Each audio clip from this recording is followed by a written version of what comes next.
El sol de Nuevo México caía como plomo derretido sobre las tierras áridas que se extendían hasta donde alcanzaba la vista. Era agosto de 1889, y Elías Torres conducía su vagón cargado de mercancías por un camino polvoriento que serpenteaba entre rocas rojizas y mezquites retorcidos. A sus 45 años, Elías había aprendido a leer el desierto como otros hombres leían periódicos, cada formación rocosa, cada planta seca. Cada pájaro en el cielo le contaba una historia sobre agua, peligro o refugio. Pero nada en su experiencia de 20 años como comerciante lo había preparado para lo que vio cuando su vagón dobló alrededor de una formación rocosa particularmente grande. Al principio pensó que sus ojos le jugaban una mala pasada. El calor del desierto podía crear espejismos que parecían más reales que la realidad misma. Pero cuando sus mulas se detuvieron instintivamente, olfateando algo que no les gustaba en el aire, Elías supo que lo que veía era terriblemente real. Atado a un viejo mezquite que se alzaba solitario en medio de la nada, había un niño. No podía tener más de 8 o 9 años, con piel bronceada por generaciones de sol del desierto y cabello negro como la obsidiana que caía hasta sus hombros. Vestía lo que alguna vez había sido ropa apche tradicional, pantalones de cuero y una camisa de algodón, pero ahora eran apenas harapos manchados de polvo y sudor seco. Lo que hizo que el estómago de Elías se retorciera no fueron las cuerdas que ataban las pequeñas muñecas del niño al tronco áspero del árbol. Fue el cartel de madera clavado justo encima de su cabeza. Con letras toscas pero deliberadamente claras, alguien había escrito: agua para blancos, sed para salvajes. Elías desmontó de su vagón tan rápido que casi se torció el tobillo. Sus botas levantaron pequeñas nubes de polvo mientras corría hacia el árbol. El niño levantó la cabeza lentamente, el movimiento le costaba un esfuerzo visible. Elías vio que sus labios estaban tan agrietados que sangraban ligeramente. Su piel, normalmente bronceada, tenía un tinte grisáceo que hablaba de deshidratación severa. Pero lo que más impactó a Elías fueron los ojos del niño. No mostraban el terror que esperaba ver. Había en ellos una especie de aceptación tranquila, como si ya hubiera hecho las paces con su destino. Y algo más, una chispa de algo que Elías no podía identificar completamente. Desafío, conocimiento secreto, una comprensión que no debería existir en alguien tan joven. Dios mío, murmuró Elías mientras sacaba su cuchillo y comenzaba a cortar las cuerdas. ¿Quién te hizo esto, muchacho? El niño no respondió inmediatamente. Cuando las cuerdas finalmente cedieron, sus pequeñas piernas no pudieron sostenerlo y se desplomó.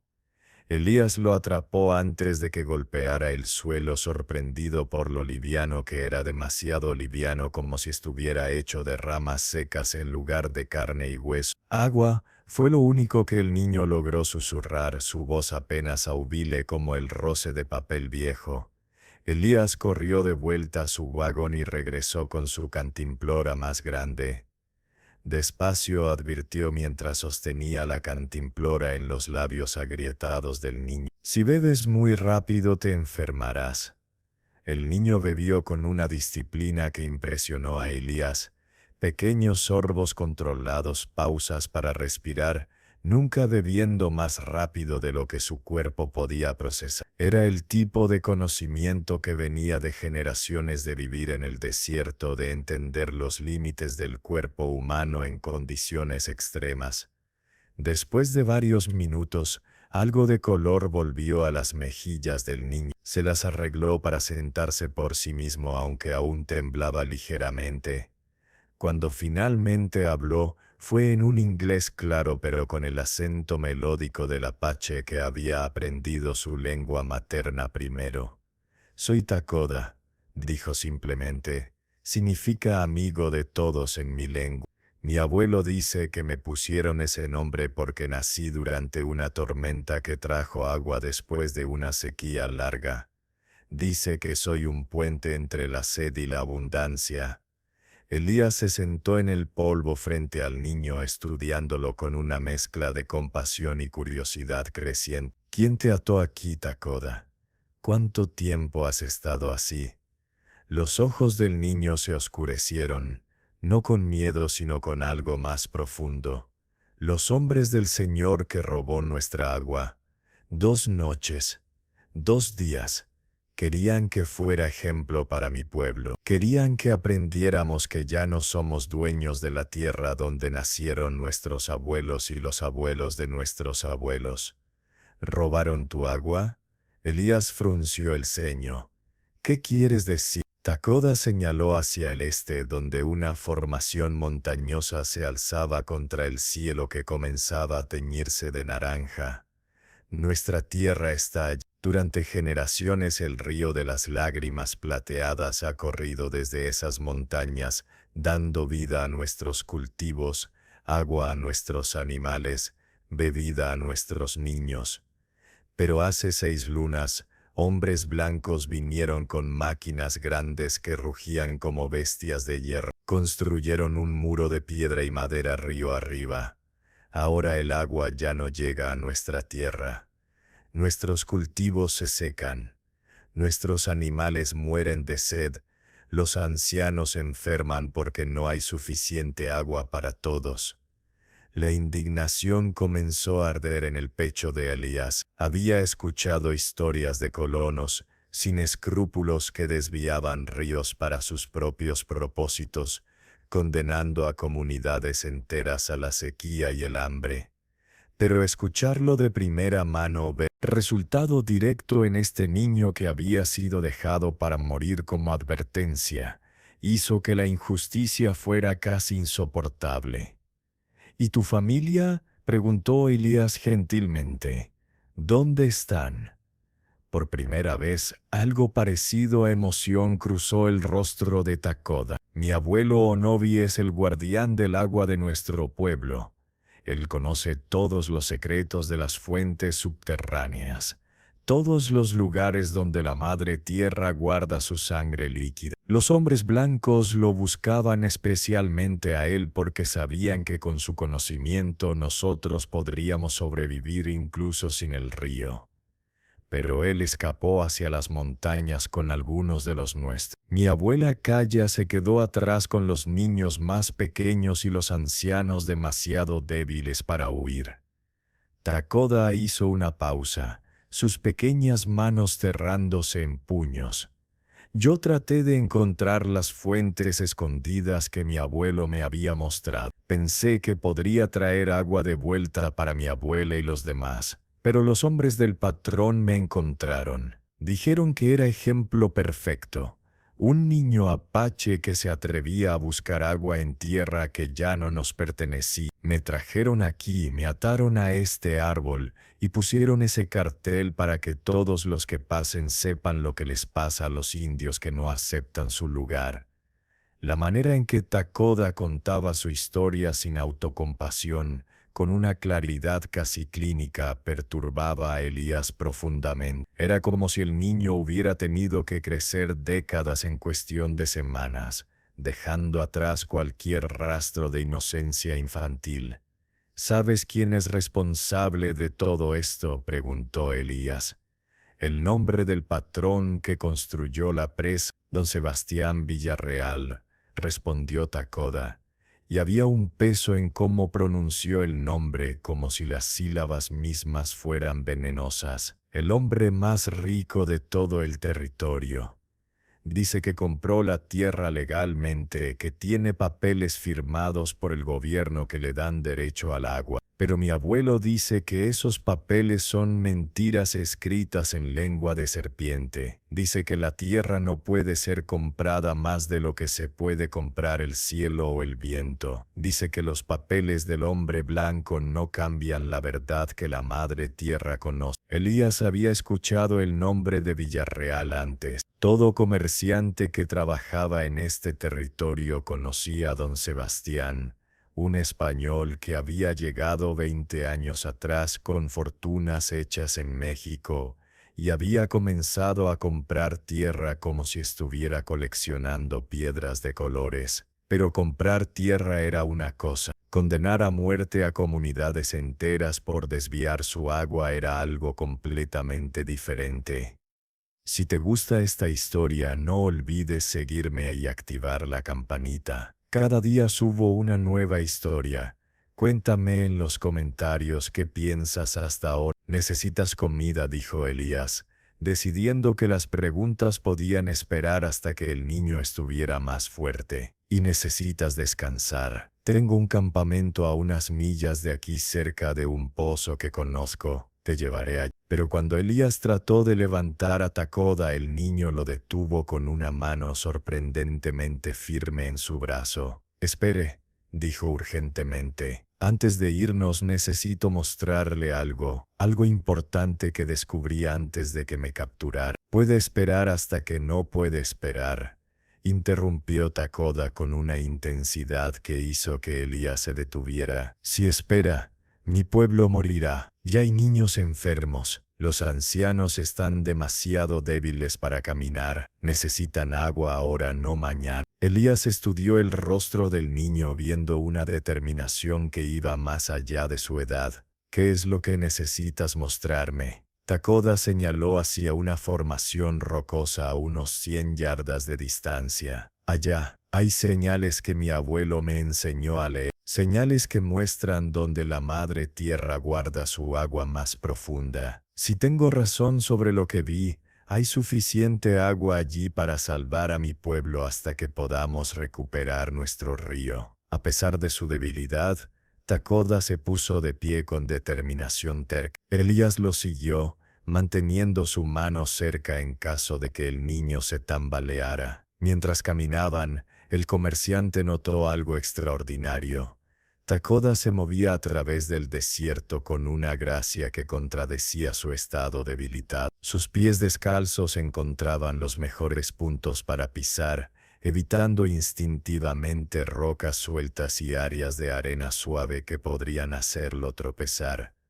Cuando llegaron a la formación rocosa, Takoda se arrodilló y comenzó a señalar características que para Elías eran invisibles. ¿Ve cómo la roca está más oscura aquí?, preguntó el niño, tocando una sección del acantilado. Eso significa humedad constante, no solo de lluvia ocasional. Y mire estas plantas.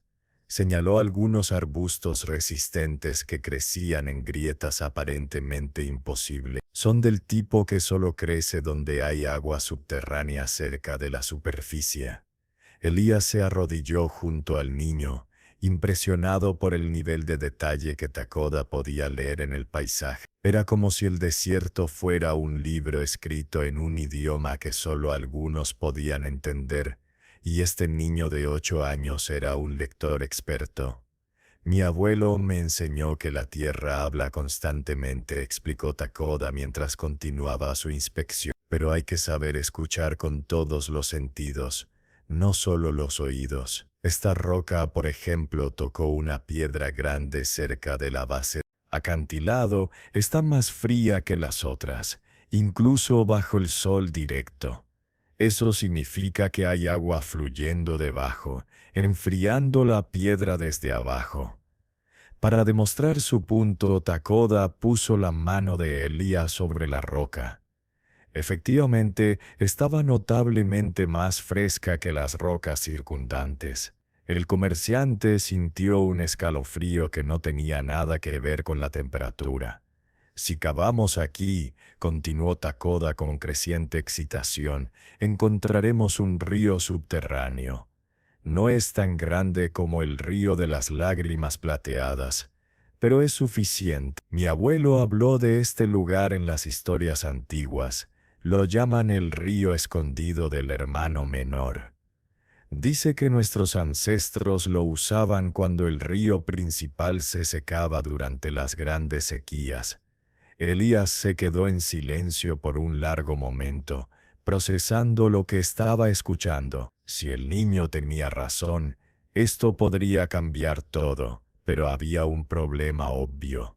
Takoda dijo cuidadosamente, incluso si tienes razón sobre el agua, excavar aquí requeriría herramientas, tiempo y muchas manos. Y si Villarreal descubre lo que estás haciendo, por eso necesito su ayuda, interrumpió Takoda, sus ojos oscuros fijos en los de Elías con una intensidad que era casi incómoda. Usted es comerciante, conoce gente, puede conseguir herramientas, puede hablar con otros blancos de maneras que nosotros no podemos. Mi abuelo dice que no todos los blancos son malos, que algunos tienen corazones que aún pueden escuchar la voz de la justicia. La súplica implícita en las palabras del niño golpeó a Elías como un puñetazo. Se encontró pensando en su propia hija Lucia, quien habría tenido aproximadamente la edad de Takoda si hubiera vivido. Ella había muerto de fiebre 5 años atrás, junto con su madre, dejando a Elías solo en un mundo que de repente parecía demasiado grande y vacío. Después de la muerte de su familia, Elías se había sumergido en su trabajo como comerciante, viajando constantemente evitando establecer raíces o conexiones profundas. Era más fácil así, menos doloroso. Pero mirando a este niño apache que había sobrevivido 2 días atado a un árbol bajo el sol despiadado, que todavía tenía la fuerza para pensar en su pueblo antes que en sí mismo, Elías sintió algo que no había sentido en años. Propósito. Te ayudaré, dijo finalmente, y las palabras salieron con una certeza que lo sorprendió. Pero necesitamos ser inteligentes sobre esto. Si Villarreal se entera demasiado pronto, mandará a sus hombres a detenernos. Necesitamos un plan. Por primera vez desde que Elías lo encontró, Takoda sonrió, una sonrisa pequeña pero genuina que transformó completamente su rostro. Mi abuelo tendrá un plan, siempre tiene planes.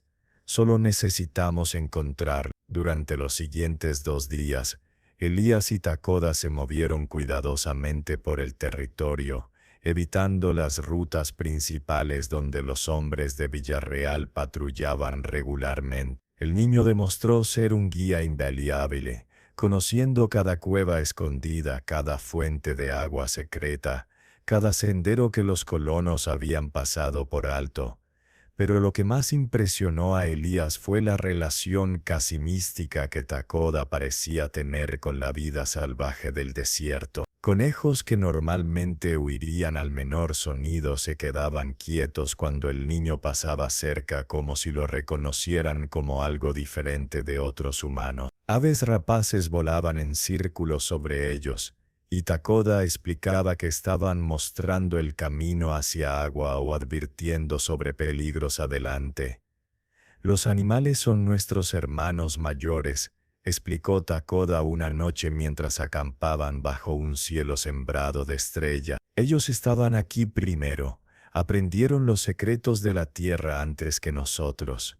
Si los escuchamos, nos enseñarán. Pero la mayoría de la gente blanca los ve solo como cosas para cazar o temer. No entienden que son maestros. Para demostrar, Takoda emitió un sonido suave, algo entre un silbido y un canto. Momentos después, un coyote apareció en el borde de su campamento, sus ojos brillando en la luz del fuego. Elías alcanzó instintivamente su rifle, pero Takoda puso una mano en su brazo. Es amigo, dijo el niño suavemente. Viene a advertirnos. Hay jinetes en el camino principal viniendo en esta dirección. Hombres con armas y malas intenciones.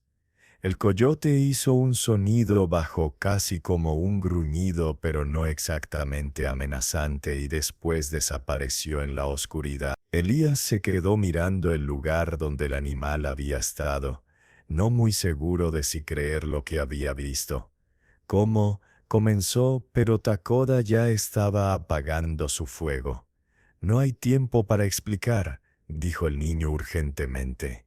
Necesitamos movernos. Si nos quedamos aquí, nos encontrarán antes del amanecer. Elías había aprendido a confiar en los instintos de Takoda, así que no discutió. Empacaron rápidamente y se movieron hacia un arroyo seco que el niño conocía, donde el agua ocasional había tallado cavidades bajo las rocas, grandes lugares perfectos para esconderse. Apenas habían llegado a su escondite cuando escucharon el sonido de cascos.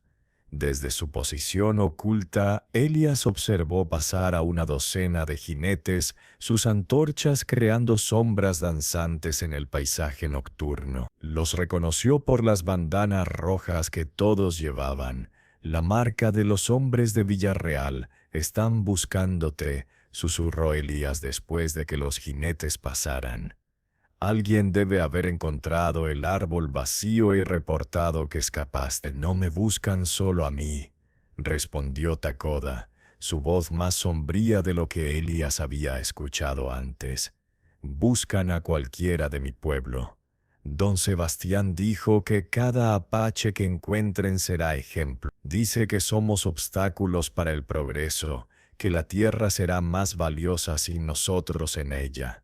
La frialdad con la que Takoda repetía estas palabras, claramente cosas que había escuchado directamente, hizo que la sangre de Elías hirviera. ¿Qué clase de hombre podía hablar de otros seres humanos como si fueran simplemente impedimentos para sus ganancias? Al tercer día, finalmente llegaron al campamento oculto donde Onobi y los otros sobrevivientes se escondían. Estaba ubicado en un cañón profundo que era invisible desde cualquier ángulo a menos que supieras exactamente dónde buscar. Una cortina de enredaderas colgaba sobre la entrada, ocultándola completamente de ojos no entre. Cuando Takoda llamó con un patrón específico de silbidos, la cortina se apartó y un hombre mayor apareció. Tenía que tener al menos 70 años, con cabello plateado trenzado con plumas y cuentas, y un rostro tan arrugado como el paisaje del desierto mismo. Pero sus ojos eran claros y agudos, y cuando vio a Takoda se iluminaron con una alegría que transformó completamente su expresión. «Pequeño rastreador», exclamó el anciano en apache, y después cambió a inglés claramente para beneficio de Elías. «Los espíritus de nuestros ancestros te protegieron. Cuando los hombres del terrateniente dijeron que te habían dejado como advertencia, temí no volver a verte en este mundo». Takoda corrió hacia su abuelo y se abrazaron con una intensidad que hizo que Elías tuviera que apartar la mirada, sintiendo que estaba presenciando algo demasiado privado, demasiado sagrado para ojos extraños. Después del reencuentro, Onobi se volvió hacia Elías con expresión cautelosa pero no hostil. «Usted salvó a mi nieto. Eso crea un vínculo entre nosotros que no puede romperse. Soy Onobi, guardián del agua y memoria de mi pueblo». «¿Quién es usted?» «Elías Torres», respondió el comerciante, bajando de su vagón con las manos visibles para mostrar que no venía armado con intenciones hostiles. «Soy comerciante, he trabajado en este territorio durante 20 años. Encontré a su nieto atado a un árbol, dejado para morir. No podía simplemente seguir mi camino». Onobi lo estudió durante un largo momento, como si pudiera ver directamente en su alma. «Sus ojos llevan tristeza antigua», dijo finalmente. «Ha perdido a alguien querido. Por eso reconoció el sufrimiento de mi nieto, porque conoce ese dolor». La observación era tan precisa que Elías sintió como si le hubieran quitado el aire de los pulmones. «Mi esposa e hija», admitió, las palabras saliendo con dificultad. «Hace 5 años. Fiebre.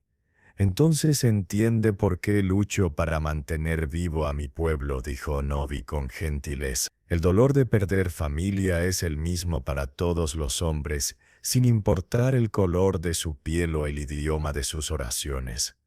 Takoda interrumpió, hablando rápidamente en apache y señalando hacia donde habían estado. Elías no entendía las palabras, pero podía ver la excitación en los gestos del niño.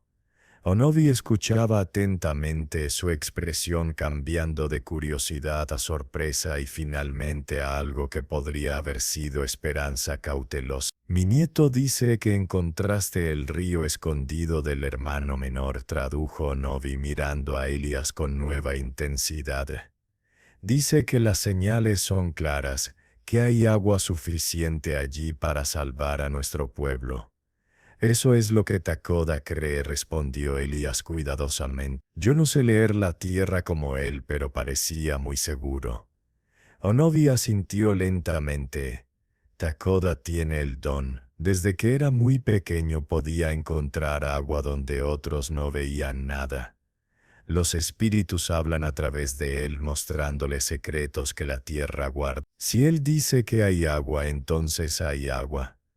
El anciano se volvió hacia el interior del cañón y llamó en apache.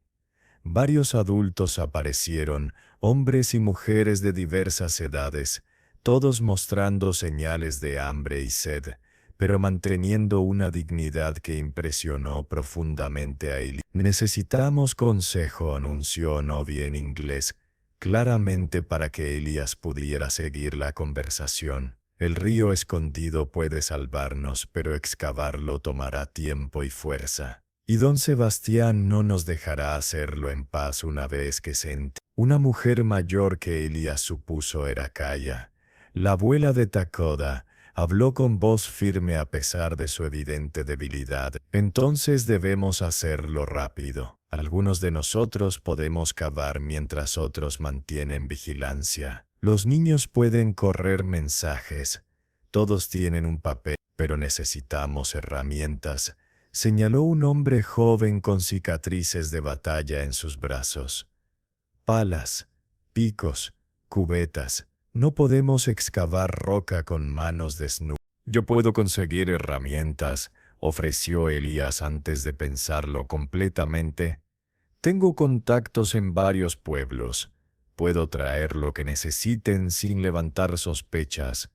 La gente está acostumbrada a verme transportar todo tipo de mercancías. Onovi lo miró con algo parecido a asombro. ¿Por qué haría esto? No es su pueblo, no es su lucha. Si te gusta esta historia, no olvides seguirme y activar la campanita. Cada día subo una nueva historia. Cuéntame en los comentarios qué piensas hasta ahora. Elías pensó en su hija, en cómo la habría ayudado si hubiera podido. Pensó en todas las veces que había pasado por injusticias en sus viajes, diciéndose que no era su problema, que no podía salvar al mundo. Pensó en Takoda, atado a ese árbol, dejado para morir simplemente como mensaje de odio. Tal vez no es mi pueblo, dijo finalmente, pero sí es mi lucha, porque si veo el mal y no hago nada para detenerlo, me convierto en parte de ese mal, y ya he sido parte del silencio durante demasiado tiempo. Lo que Elías no dijo, lo que ni siquiera podía admitirse completamente a sí mismo, era que ayudar a este niño y su pueblo se sentía como una segunda oportunidad. No podía salvar a su propia hija, pero tal vez podía salvar a estos niños. No podía traer de vuelta a su esposa, pero tal vez podía honrar su memoria haciendo algo bueno en un mundo que a menudo parecía demasiado lleno de oscuridad. La decisión fue tomada. Trabajarían juntos para excavar el río escondido mientras Elías conseguía herramientas y mantenía vigilancia sobre los movimientos de los hombres de Villarreal. Era arriesgado, probablemente imprudente y definitivamente peligroso, pero mientras Elías veía a Takoda sonreír por primera vez con verdadera alegría, rodeado de su gente que comenzaba a tener esperanza otra vez, supo que no había otra elección que pudiera vivir consigo mismo. Los siguientes días fueron una lección de eficiencia y trabajo en equipo que Elías nunca olvidaría. Los apaches trabajaban con una coordinación que hablaba de generaciones de cooperación necesaria para sobrevivir. Incluso los niños tenían roles específicos. Algunos traían agua de fuentes distantes, otros mantenían vigilancia. Los más pequeños cuidaban de los bebés para que los adultos pudieran trabajar. Elías hizo 3 viajes a pueblos diferentes, comprando herramientas en cantidades pequeñas para no levantar sospechas. Palas aquí, picos allá, cubetas en otro lugar. A cualquiera que preguntara decía que estaba abasteciendo un nuevo asentamiento. Nadie cuestionaba a un comerciante conocido sobre sus negocios. Takoda trabajaba incansablemente, a pesar de que claramente aún estaba recuperándose de su terrible experiencia. El niño parecía estar en todas partes a la vez, ayudando a excavar, trayendo agua para los trabajadores, usando sus habilidades únicas para leer la tierra y guiar la excavación en la dirección correcta. Fue en el 5.º día cuando encontraron agua. Elías estaba ayudando a mover rocas cuando escuchó un grito de excitación. Corrió hacia la excavación principal y vio agua hermosa, clara, fría, brotando del agujero que habían excavado. No era un torrente, pero era un flujo constante, más que suficiente para las necesidades de la comunidad apache. La celebración que siguió fue algo que Elías llevaría en su corazón por el resto de su vida. Niños reían y jugaban en el agua por primera vez en semana. Mujeres llenaban contenedores con lágrimas de alegría corriendo por sus mejillas. Hombres se abrazaban olvidando por un momento su dignidad estoica. Onobi se acercó a Elías con ojos brillantes de emoción.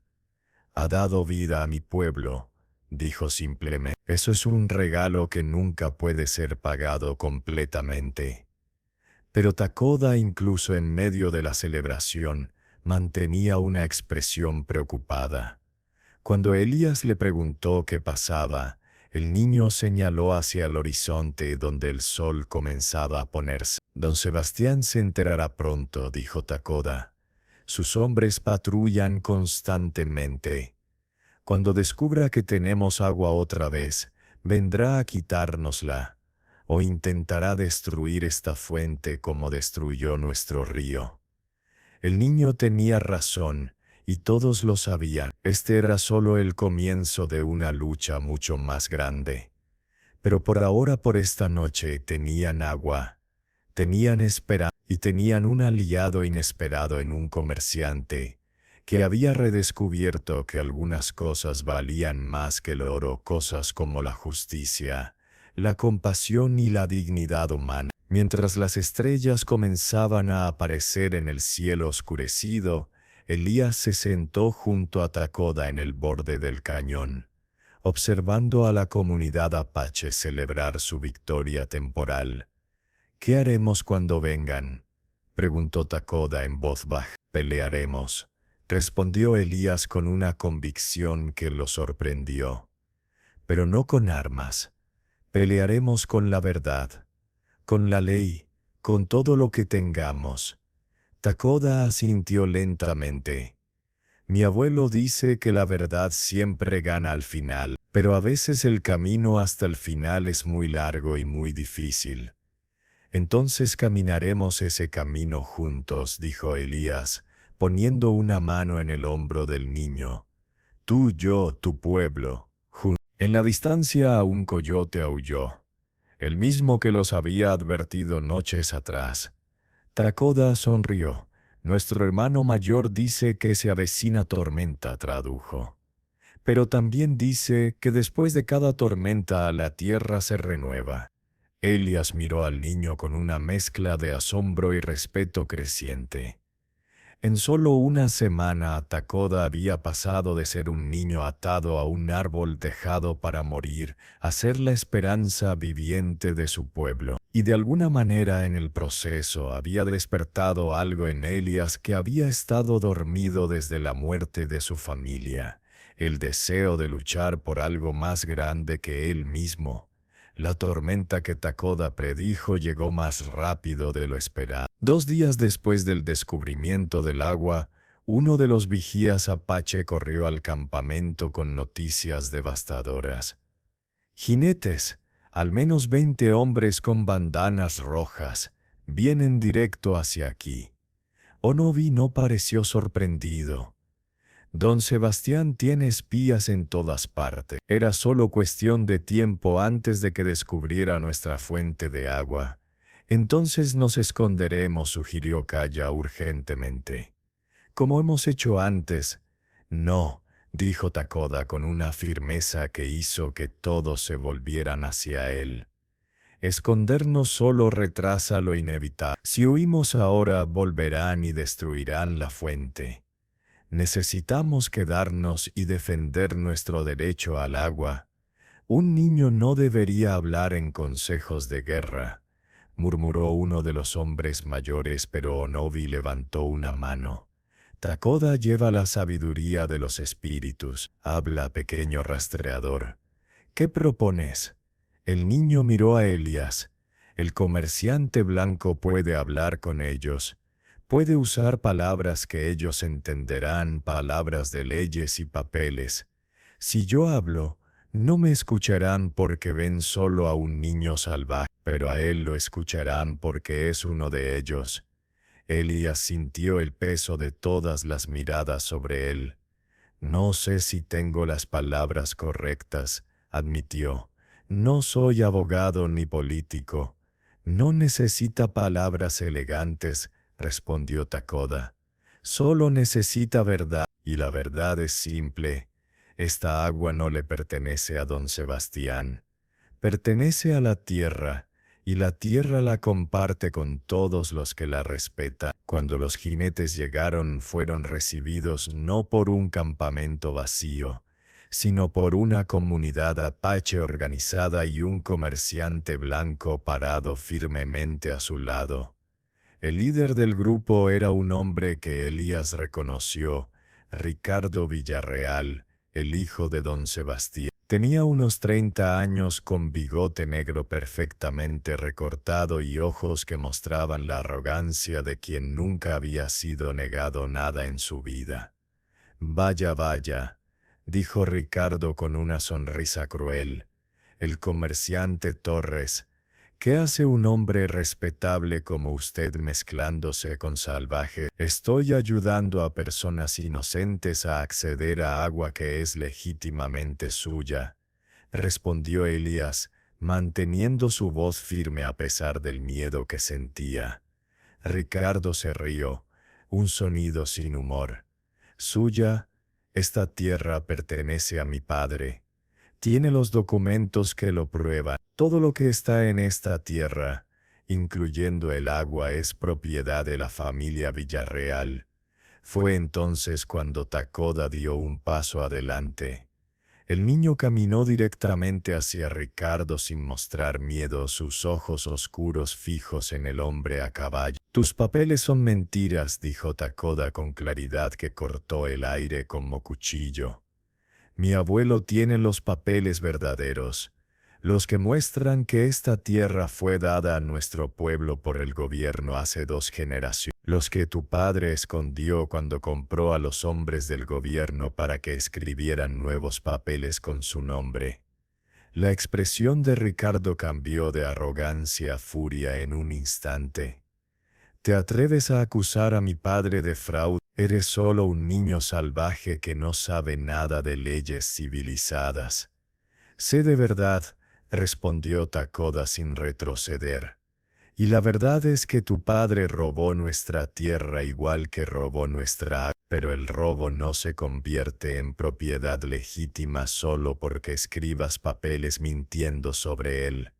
Onovi apareció entonces caminando con la dignidad de un rey hacia Ricardo. Del interior de su ropa sacó un paquete envuelto en cuero gastado. Con movimientos ceremoniales, lo desenvolvió revelando documentos amarillentos pero claramente oficiales.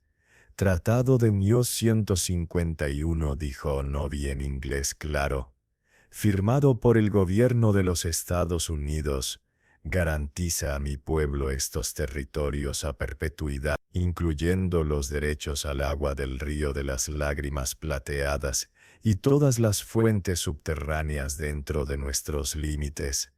Elías se acercó para examinar los documentos, incluso con su conocimiento limitado de asuntos legales, Podía ver que parecían auténticos sellos oficiales, firmas, el tipo de papel que el gobierno usaba en esa época.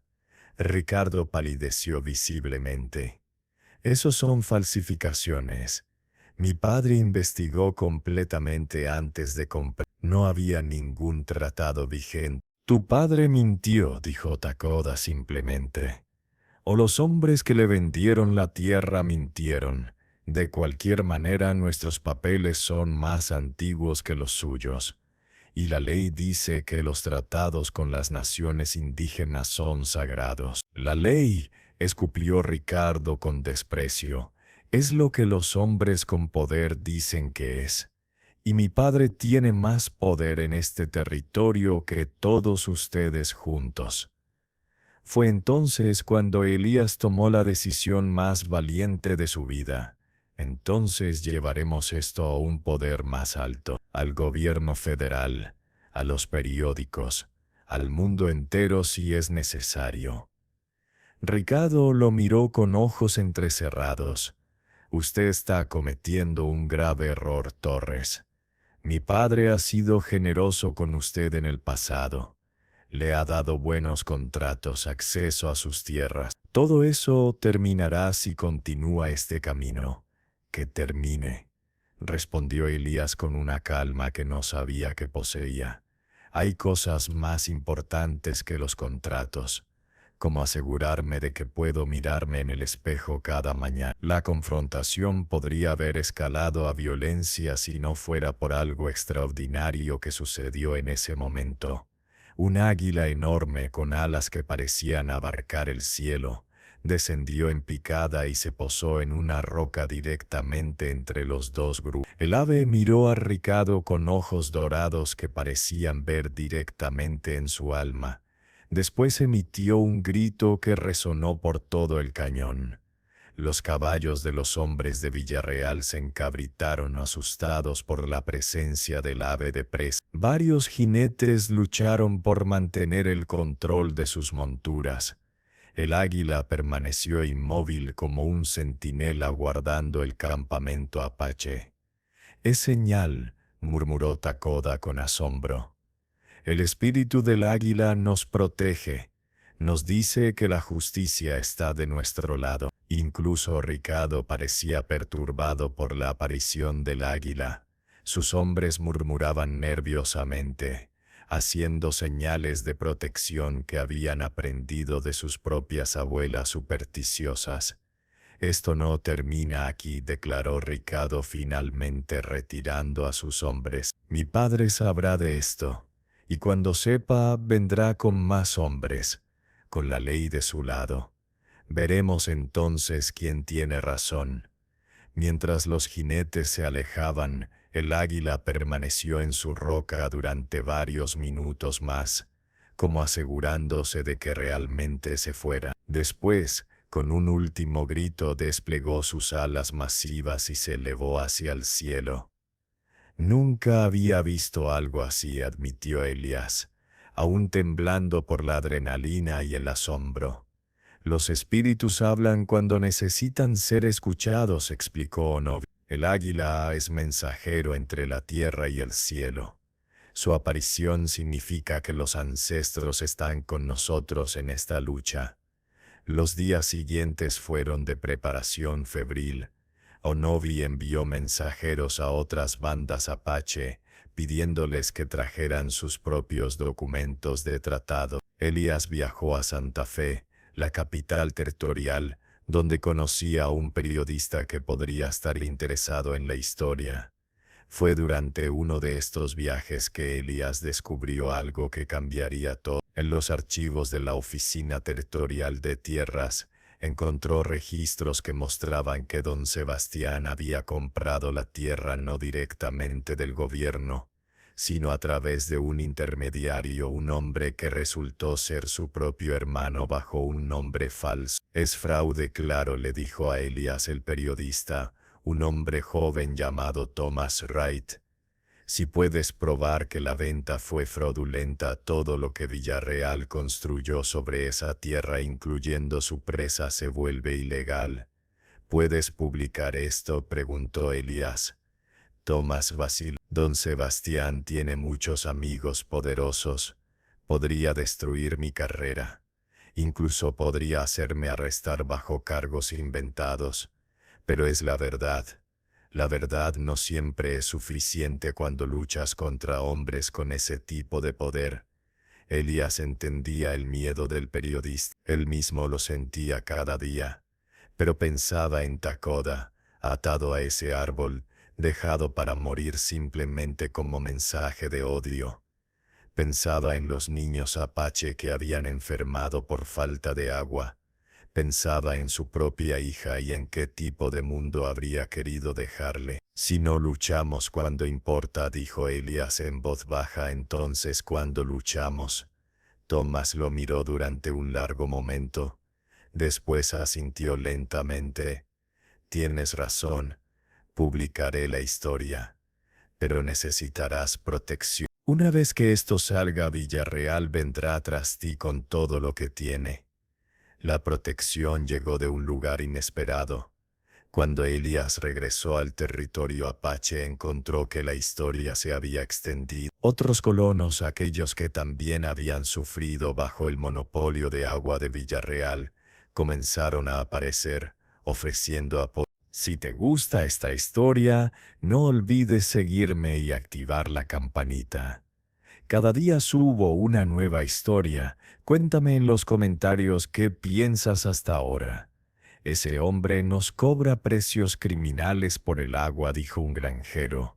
Agua que debería ser libre para todos. Si los apaches pueden detenerlo, todos nos beneficiamos. Pero don Sebastián no se quedó quieto. 3 semanas después del artículo de Tomás, llegó al territorio con 30 hombres armados y, algo peor, una orden judicial de un juez que estaba en su bolsillo, ordenando la evacuación inmediata de invasores ilegales de su propiedad. La confrontación final se desarrolló en el mismo lugar donde Takoda había encontrado el río escondido. Don Sebastián llegó personalmente, un hombre de 60 años con cabello blanco y ojos fríos como el hielo. Tienen 1 hora para abandonar mi propiedad, declaró, mostrando la orden judicial. Después de eso, mis hombres tienen autorización para usar cualquier medio necesario para removerlo. Fue Takoda quien respondió.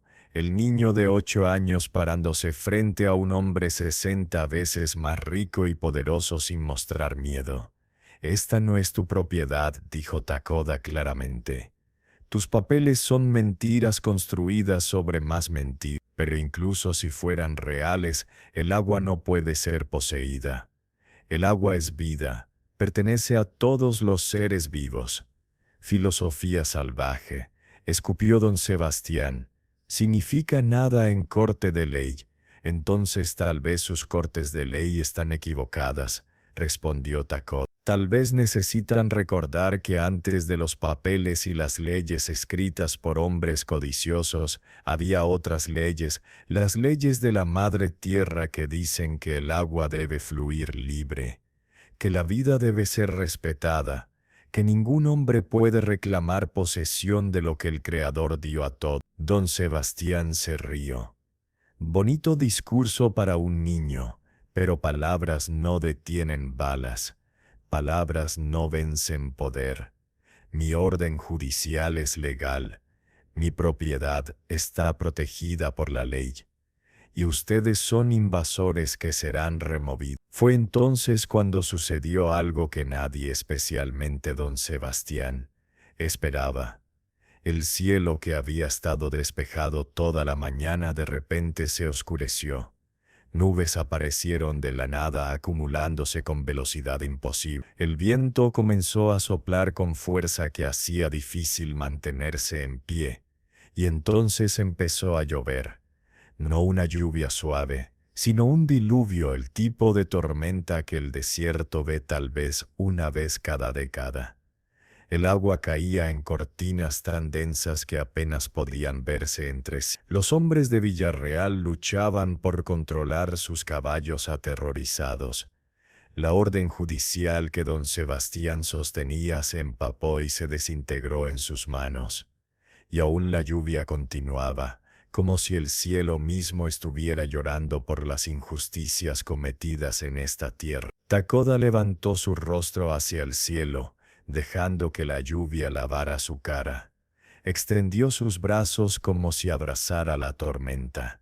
Y cuando habló, su voz de alguna manera se escuchó por encima del rugido del viento y la lluvia. La madre tierra habla, gritó. Ella dice que el agua no puede ser robada porque el agua es suya para dar. Ella dice que ningún papel del hombre puede cambiar las leyes que existían antes de que los humanos escribieran su primera palabra.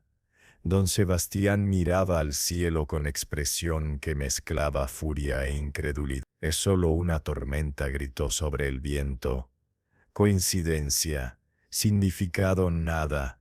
Pero cuando un rayo cayó exactamente donde había estado parado segundos antes, incluso él retrocedió. La tormenta duró 3 horas. Cuando finalmente pasó, el paisaje había sido transformado. El río de las lágrimas plateadas seco durante meses fluía nuevamente. La tormenta había sido tan intensa que había superado la capacidad de la presa de Villarreal para contenerla. Arroyos secos se habían convertido en torrentes. El desierto florecía con vida como no se había visto en años. Y la presa que don Sebastián había construido ilegalmente estaba dañada. No destruida completamente, pero agrietada lo suficiente como para que el agua escapara en múltiples lugares. «Es señal», murmuró uno de los hombres de Villarreal con temor. «Los espíritus están contra nosotros». Don Sebastián trató de mantener su autoridad. «Superstición ridícula. Es solo clip». Pero cuando intentó montar su caballo para irse, el animal usualmente perfectamente entrenado se negó a obedecerle. De hecho, todos los caballos de sus hombres se volvieron salvajes, negándose a ser montados como si los animales mismos hubieran tomado un lado en este conflicto. Fue Takoda quien se acercó a los caballos murmurando en su idioma especial. Uno por uno los animales se calmaron. Permitieron que sus jinetes los montaran, pero solo después de que el niño les dio permiso. «Los animales conocen la verdad», dijo Takoda a don Sebastián. «Ellos saben quién respeta la vida y quién solo busca poseerla. Puede obligar a hombres a obedecerle con dinero y poder, pero no puede obligar a la tierra, al agua, o a los seres vivientes que conocen las leyes más antiguas que las suyas». El caso legal que siguió se convirtió en uno de los más famosos en la historia del territorio. Los documentos que Onobi había preservado probaron ser auténticos. Tratados firmados por el gobierno federal garantizando tierras y derechos de agua a la nación Apache. Los registros de fraude que Elías descubrió mostraron que don Sebastián había manipulado el sistema para obtener tierras que legalmente no podía poseer. Y el testimonio de Takoda, un niño de 8 años que habló con una sabiduría que asombró a todos en la corte, tocó corazones de maneras que argumentos legales nunca podrían. «No pido que nos den algo nuevo», dijo Takoda en su testimonio final. «Solo pido que devuelvan lo que nos fue quitado ilegalmente. El agua que nuestros ancestros bebieron durante 1000 años. La tierra donde están enterrados nuestros muertos. El derecho a existir sin ser tratados como obstáculos para la ganancia de otros». El juez federal que escuchó el caso, un hombre conocido por su integridad, falló a favor de los apaches. No solo anuló la propiedad de Villarreal, sino que ordenó reparaciones por los daños causados. Don Sebastián apeló, por supuesto. Pero los periódicos habían tomado la historia. La opinión pública se había vuelto contra él. Y finalmente, arruinado tanto financieramente como en reputación, abandonó el territorio para nunca regresar. 6 meses después, Epílogo. El río de las lágrimas plateadas fluía libremente otra vez, sus aguas plateadas reflejando el sol del desierto como habían hecho durante incontables generaciones. La presa de Villarreal había sido desmontada, sus materiales reutilizados por la comunidad apache para construir sistemas de irrigación que servían a todos, colonos y apaches por igual. Elias se había establecido cerca del territorio apache, su vagón ahora sirviendo como transporte regular entre las comunidades, facilitando el comercio justo que beneficiaba a todos. Se había convertido en más que un comerciante, era un puente entre dos mundos, respetado por ambos lados. Takoda había crecido en estos meses, no tanto físicamente, aunque ciertamente estaba más saludable, sino en su papel como líder joven de su pueblo. A los 9 años ya estaba siendo entrenado formalmente como el próximo guardián del agua, aprendiendo todos los secretos que Onobi podía enseñarle. Una tarde, Elias y Takoda se sentaron junto al río, observando cómo el agua fluía hacia el horizonte dorado. ¿Alguna vez piensas en ese día?, preguntó Elias. Cuando te encontré atado al árbol, Takoda sintió. Pienso en ello todos los días, pero no con tristeza. Pienso en cómo ese día terrible se convirtió en el comienzo de algo bueno, en cómo el peor momento de mi vida me llevó a conocerte, y cómo juntos cambiamos todo. Fuiste tú quien cambió las cosas, dijo Elias. Tu valentía, tu sabiduría.